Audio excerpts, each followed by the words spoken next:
Timo, when it comes to some of the details that can help elevate this team's play, what are you guys focusing on tonight? Yeah, I think that we should focus on, the start, and then just we've played well defensively. Now it's about playing a full game where we play the right way, with the puck, without the puck, and then it comes down to we got to put the puck in the net. So we got to earn those extra inches to get inside, find ways to create offense, and especially get in front of their goalie and find some pucks laying around there. So keeping it more simple but more direct. When it comes to playing with Cotter and Mercer, what do you expect the three of you can contribute, and how can your skill sets complement each other? Yeah, I mean, whoever you play with, you want to go out there and compete as hard as you can for the team, and trying some different combinations. So I think the biggest thing is to bring in energy. We need more energy and right off the start. So finding ways, like I said, to create offense and keep up, defending well. As you evaluate your own individual play, I'm curious, do you feel like you've been a little unlucky here during this stretch? Yeah, I mean, you gotta earn your luck, so you gotta just stick with it. If you work, and sometimes things are not going your way, just go back to the basic and just work as hard as you can, and then the bounces are gonna go your way individually and as a team. So we gotta play an honest, hardworking game. Just when you talked about those starts, the last game against Ottawa, you guys started really strong but then fell off in the second. How do you keep that start going? How do you mentally make sure that on the bench, on the ice, you guys are bringing that energy? Yeah, we got to build off it. I think that's the biggest thing. If you have a good start and, the puck might not go in, you got to stick with it and build off the things that you've done well and bring the energy. I thought last game we lost a little bit of energy once they pushed back, so we got to make sure we're on the bench, and energy you can create in different ways, finishing a hit, blocking a shot, and all those little things will add up. That process will add up to a goal. Nate, something that Sheldon Keefe has said a lot is that you are sticking to your game. You're keeping things simple, and you're bringing that energy. How have you been able to be so effective by maintaining your own role in this game? I think when things get hard, it's easy to kind of overcompensate. I think when you do that, things can get kind of messy, and guys like myself, Laser, the kind of role we play, the simple game that we have to fall back on is the one we were already playing, so we kind of almost thrive in those situations, I think. My overall game feels good right now, and I'm playing with some confidence, and I like holding on to the puck a little longer, so for me, it's just been growing it little by little, and it's in a good spot right now. And the energy and physicality that you've brought in recent games, how are you able to keep fueling that and inspire the team to keep bringing that physicality as well? I guess the same way I've always tried to. I think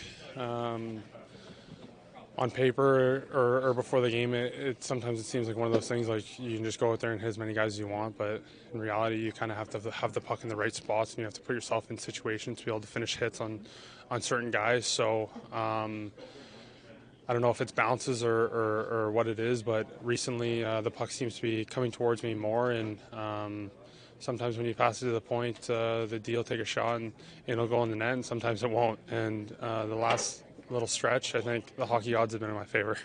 Just playing with Jack, something that Palat has done a lot with his role playing with Jack is getting space and creating that physical presence to help him out. Is that something you want to bring if you play with him tonight? Yeah, just go and get the puck back for him. I think everybody knows Jack, and it's no secret. He likes having the puck in his hands, and Jack spends so much time making everybody around him better, so I'll take advantage of him making me better tonight. Would you attribute some of how you've been playing here recently to that it just took a little while to ramp back up from the injury and even get comfortable, like playing with the bubble and things like that?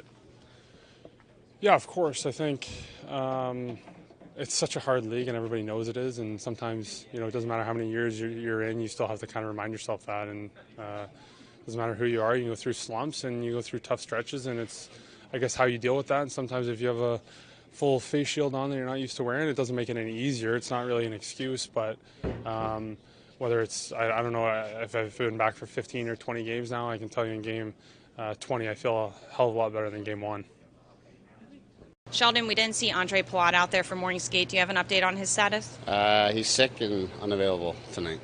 Just looking at your team, what are some of the details they need to focus on to continue a hot start and go up against the Bruins tonight? Just I mean, our start the other night that we had in here is a good recipe. I think, just get right back to that and obviously make good on our chances. Yeah, that's really it. And then look to maintain that as much as we can for 3 periods. You're not going to outshoot your opponent 17-2 very often, but it's just the process and how you're getting to that in terms of the execution from our end to the offensive zone. That's really what we're looking for. And you got a team tonight that makes it hard for you to do that. They forecheck well, they clog the neutral zone well. So all things that we'll have to manage and it's fitting as it's all things that we've been talking a lot about is getting through those types of teams that are making it hard to get to the neutral zone. So Holla out there, how close is he?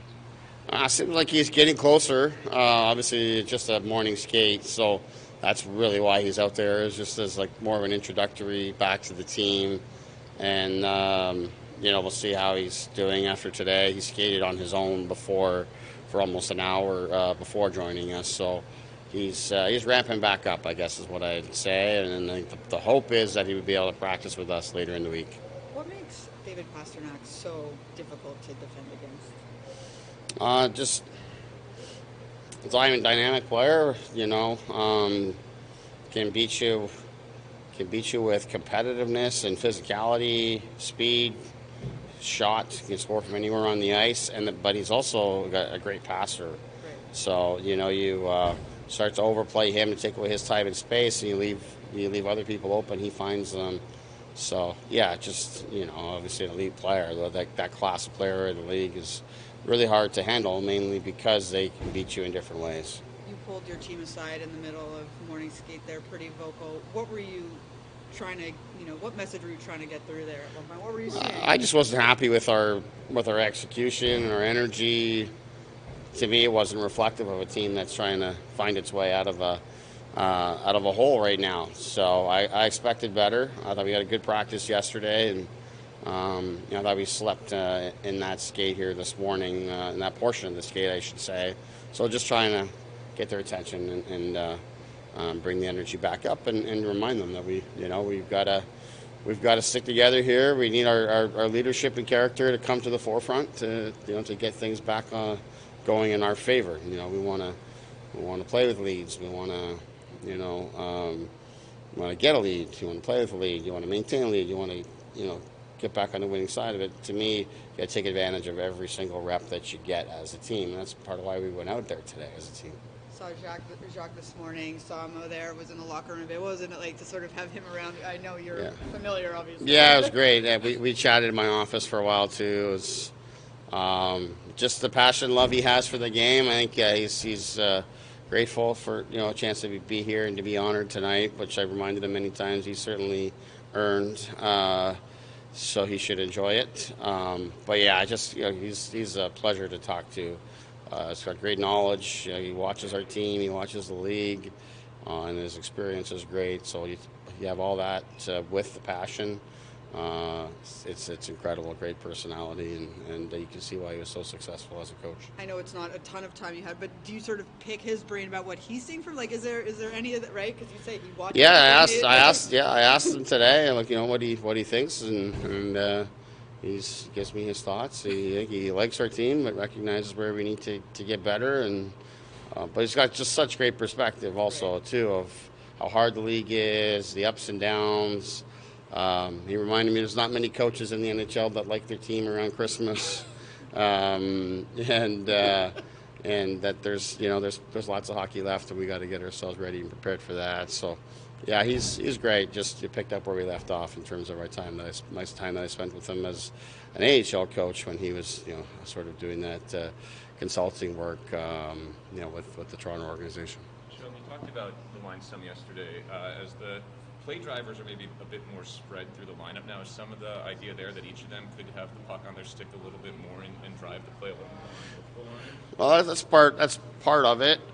Part of it too, though, is just mixing up the group. Separating Timo and Nico, and then separating Jack and Bratter. We've already had Timo earlier this year with Jack, so. Wanted to try something different with Timo. So, you just kind of slot them in that way, and then you kind of move the players around the edges to fill out the group. So that's kind of where it's at for me. So what are the benefits?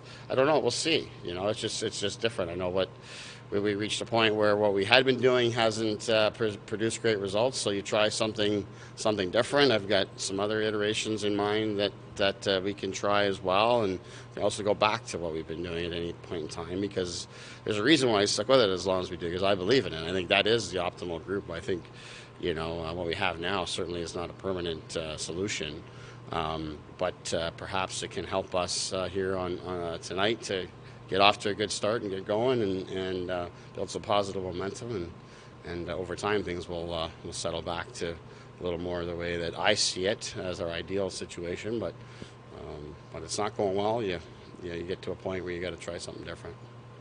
Markey to start. Correct. Yes.